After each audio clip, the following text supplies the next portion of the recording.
let the party begin. Coming up, we'll have all the highlights from Sunday's thrilling win over San Francisco. We'll visit the Hilgenbergs as Joel gets ready to return to the Saints lineup. We'll talk to Maxie about year number 2 on injured reserve. And we'll talk salary cap. Do the Saints really have the highest payroll in the NFL? Plus, a full preview of next week's Ram Tough matchup. Put your dancing shoes on. Saints Sideline is next.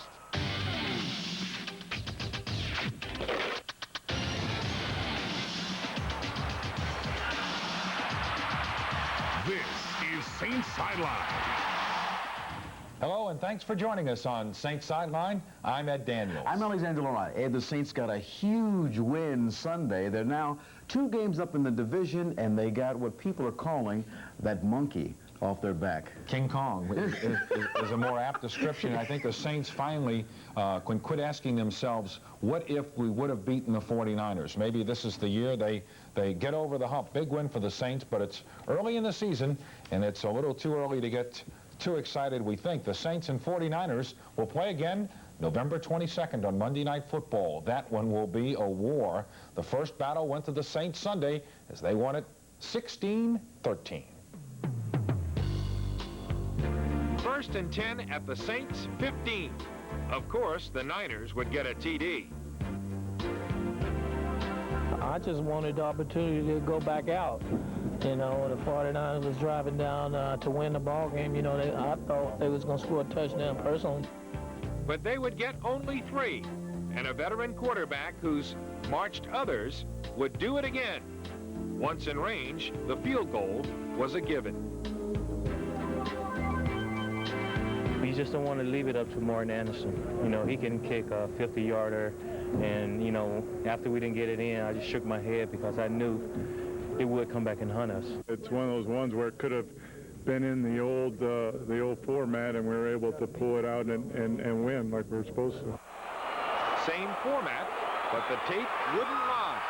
The Saints had given the 49ers a delicious dose of their own medicine.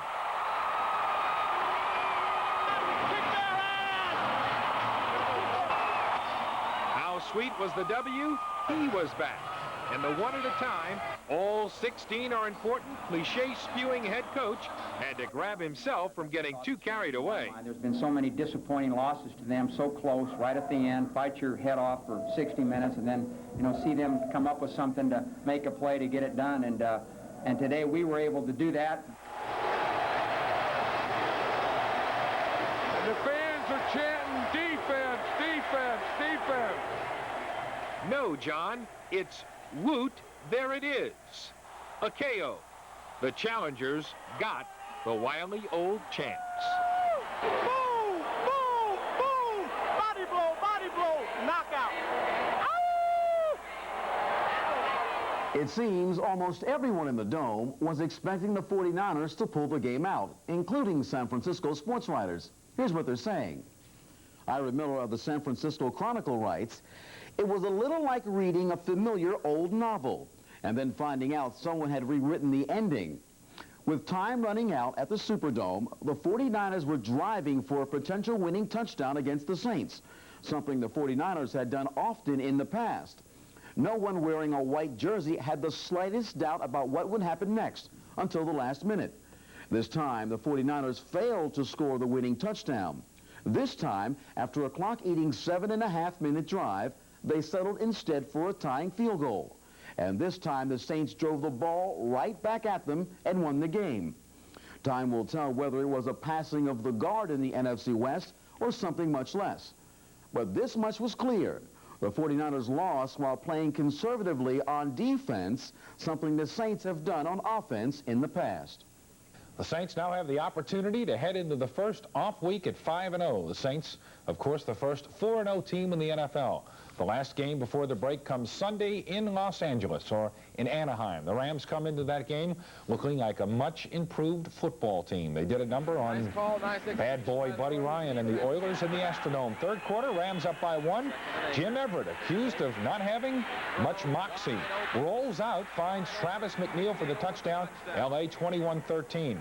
And the Rams played some good defense. Warren Moon was sacked 4 times, this one by the second-year man from Pittsburgh, Sean Gilbert. Jack Pardee and the Oilers are looking for some answers. He may be looking for a job as the Rams win going away 28-13. Coming up next, we'll talk to the brothers who have become the centers of attention for the Saints. And how big is the Saints payroll and how much cutting will have to be done in '94.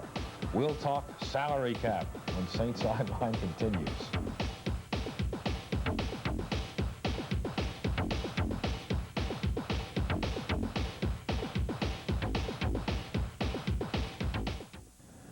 For those of us who think the Saints are a cheap organization not willing to pay players their market value, think again. According to an article in USA Today, the Saints have the highest payroll in the NFL. And with a salary cap looming in the near future, for some veterans it may be a frightening thought. The story, buried on page 3 of Tuesday's USA Today, was still an attention getter. Saints payroll #1 in the league, $46 million plus, according to the NFL Players Association. No, I was not aware. #1 team in the league, $46 million. The Saints say we're not #1. Yeah, I don't believe we're #1 either. It's kind of like, you know, the Hollywood accounting system, you know, gross versus net. I don't think we're #1. We could be close, but I don't think so. Saints Vice President of Administration Jim Miller was reluctant to go on camera and talk about the salary survey. He did say that the Saints were not #1. And he says that's just like 1990, when the Saints were not number 27. The Saints had a chance to say, see, I told you so, but didn't. Bottom line, it's not time to talk money, but football. A sentiment echoed by one who enjoys talking. No talk about that in the locker room at all?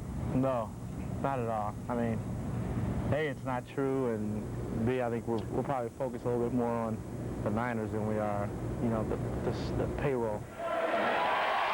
$10 million on Wayne Martin, $11 million plus on Jim Dombrowski. The Saints are paying. But next spring, when the salary cap kicks in at around $32 million, both players and teams will no doubt want to talk about these numbers. A big chunk of the Saints' payroll is spent on Hilgenberg. Of course, that's because the Saints have 2 of them. Joel has been a Saint now for a decade, and now older brother Jay has joined him. Thea Winick visits with the Hilgenberg family. When Jay was released by Cleveland, or decided to leave Cleveland, I was hoping that some job would open up for him, and lo and behold, I didn't expect it to be Joel's job that would open up.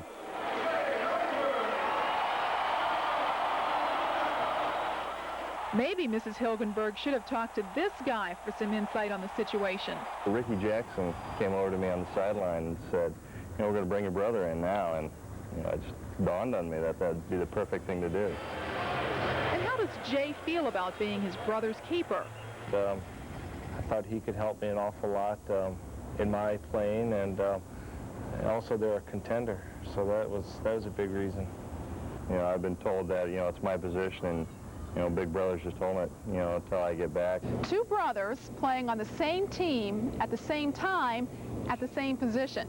It's a highly unlikely situation, but one that both the Saints and the Hilgenbergs seem quite comfortable with. Go.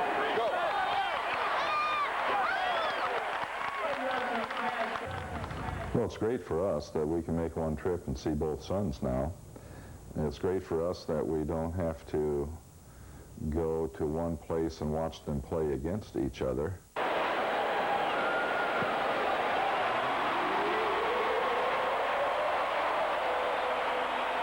I've enjoyed playing these games here, enjoyed being in there and playing the games, but when Joel comes back, it's going to be a lot of fun to see him play, and hopefully I can help him as much as he's been helping me.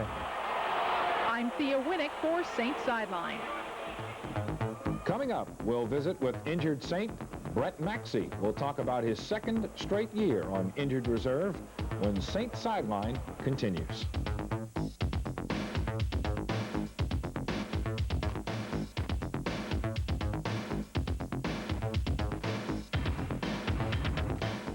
In the second straight game Sunday, Vaughan Johnson picked up the slack big time, turning in perhaps the best performance of his NFL career.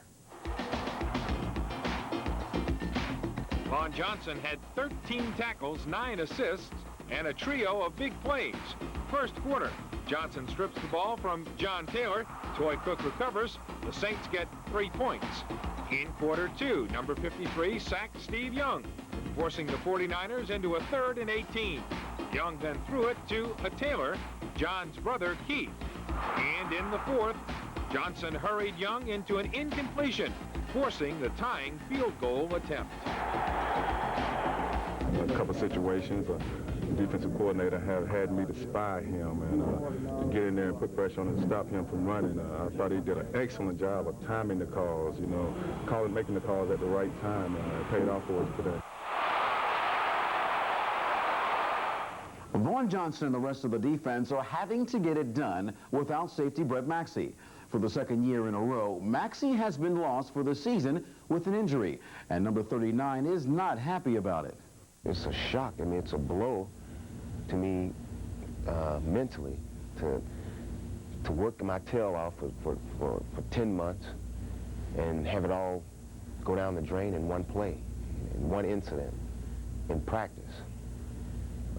Emotionally, it was devastating. It took me 8 years to have my first, serious injury, and then, work my tail off in the off season and, have a productive training camp, and then 2 weeks into the season, it's deja vu. The injury occurred when Maxie collided with a teammate as he was going for the ball. He tore the anterior cruciate and medial collateral ligaments, the exact same injury that occurred to the other knee. He had successful surgery, and now it's up to him. The physical aspect of it, the rehabilitation aspect of it is a lot easier because I know what to expect.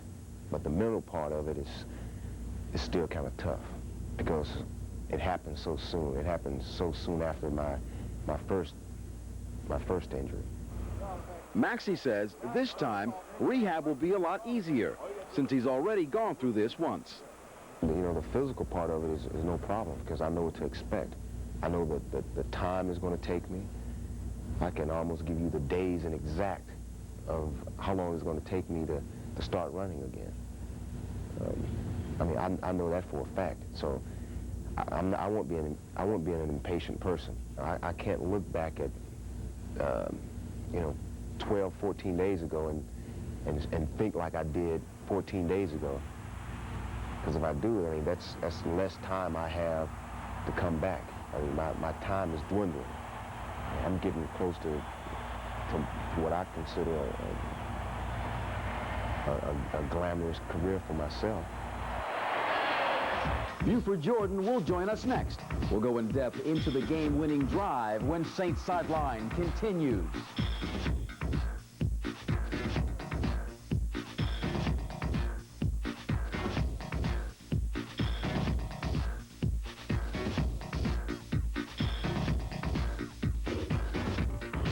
What have you been? Sunday, Eric Martin caught a pass for the 93rd straight game in his NFL career.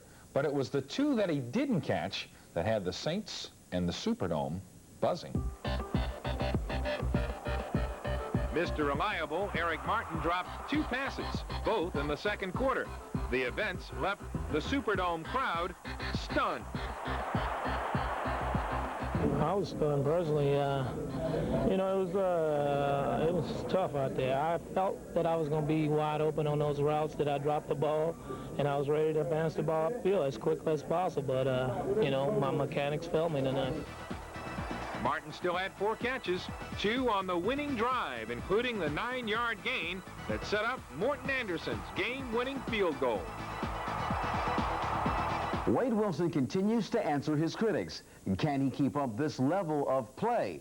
It is time to ask our expert as we go on the bench with Buford Jordan. Buford, the drive. How big was it? And again, Wade Wilson's 2-minute offense, how impressed were you with it? Well, I was real impressed, and the drive was real important for the Saints because they've been in that position before with the 49ers here and didn't pull it out. Well, yesterday they did, and Wade did a great job of taking advantage of what was given to him. Buf, looking at Wade Wilson's stats after 4 ball games, 113 passes, 1 interception. In the past, when he's had trouble, he's thrown a lot to the other side. He's been able to stay away from that. Have the Saints drilled that into his head, or, you know, what's been the reason why? I just think that a lot of the guys are getting open and helping him out. He's getting good protection. He's not having to throw the ball real quick, you know, and make bad errors. And that's the type of ball Jim Mora would like from his quarterback and his whole team. So Wade's done a good job with that. Do you think that it's his game plan or the Saints' game plan to spread the ball around? I mean, they're hitting everyone. Tight ends are hitting all the receivers. It definitely is the game plan from the coaches, you know, is to hit, you know, spread the ball out, because the more people you get involved, the more diversified your offense becomes, and that's what they want to happen. And the Saints have been a more diverse team on defense. I know this is something they've done before, but Steve Sidwell, the defensive coordinator, had Vaughan Johnson spying. He was AWACS yesterday, keeping an eye on Steve Young, and it obviously worked, right? It obviously did, because you didn't see Steve Young really run the ball. He ran it one time, I think, maybe for 2 yards or something, but if that much. But they did a good job with that, and Vaughan Johnson always seems to have a good game against the 49ers.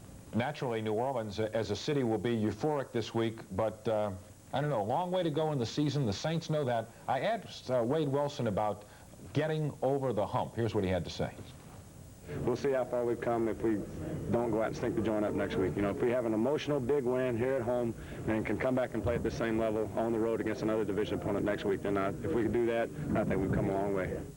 You agree?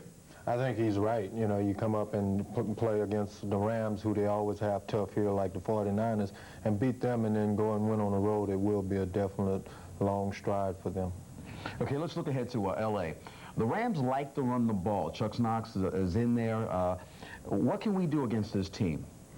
I think it's like, you know, the key is just to stop the run game and force Jim Everett to pass, because when Jim Everett has to pass, he hasn't been that effective against the Saints. So I think the key to them is to stop the run game and make Jim Everett pass, and hopefully he'll make some mistakes. Saints have a lot of success out there, too. Thank you, my friend. They really do. And I guess I'll see you in a few minutes. Buford will be back next week to talk about that Rams game. We're still not done yet. More Saints Sideline. More Saints Sideline's next. We'll look ahead to the Week 5 run-in with the Rams when Saints Sideline continues.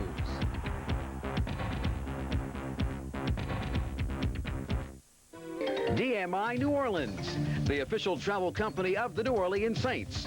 Call the company the Pros Call, 592-0500. With a win Sunday, the Saints are now a full 2 games in front in the NFC West. Here's how the playoff picture stacks up 4 weeks into the season. The Saints lead the West by 2 full games. The Detroit Lions rule the Central at 3-1. And the unbeaten Philadelphia Eagles are a tiebreaker in front in the East. The other unbeaten NFC team, the New York Giants, top the wild card list. The Minnesota Vikings are next at 2-1. There are only 5 teams in the NFC with winning records. The 49ers are the 3rd wild card at 2-2. The Los Angeles Rams are not in the playoff picture yet, but they're close. The Rams haven't made the postseason since 1989, but L.A. heads into Sunday's matchup at least on a mini roll. The last time these two teams met, the Saints ran wild, getting a season-high 399 yards of total offense in a big 37-14 win. Good protection, great throw. But the Rams looked considerably better in beating Houston Sunday. Jim Everett had a huge day, throwing for 316 yards, 2 touchdowns, no interceptions. The Saints cannot afford to head into L.A. overconfident. This is a very veteran team, and everybody realizes that, you know, Rams can be a tough game. They're playing good. They're going to be very aggressive out there. It feels good to be 4-0 and be up in our division, and the opportunity we have next week, we have to take advantage of it. You know, anytime you have an opportunity to get ahead and stay ahead, you have to take advantage of it, and I think this team will. Alex, the Saints had 6 sacks Sunday against the Niners. They've always in the past, in the last few years anyhow in this series, been able to out-physical the Rams, beat them up front, and that's made Jim Everett look awfully bad. Check out the Saints' record on grass on the road. It is outstanding, and I think they'll win again Sunday, and I think they'll cover the spread. I agree with you. You know, a win not only would keep the Saints 2 games up, but it would also put them at 3-0 in the division, so it's a very big opportunity Sunday. And the game kicks off at, what, 3 o'clock? 3 o'clock. Sunday. Have fun out there. Kickoff time is 10:30 Friday for Friday Night Football. Join J.T. Curtis and me for the area's most comprehensive coverage of prep football. That's Friday Night Football. We'll be back down in Plaquemines Parish. Look forward to it right here on WGNO 26. I'm Ed Daniels. I'm Alexander Laurent. We'll see you next week on Saints Sideline. Good night.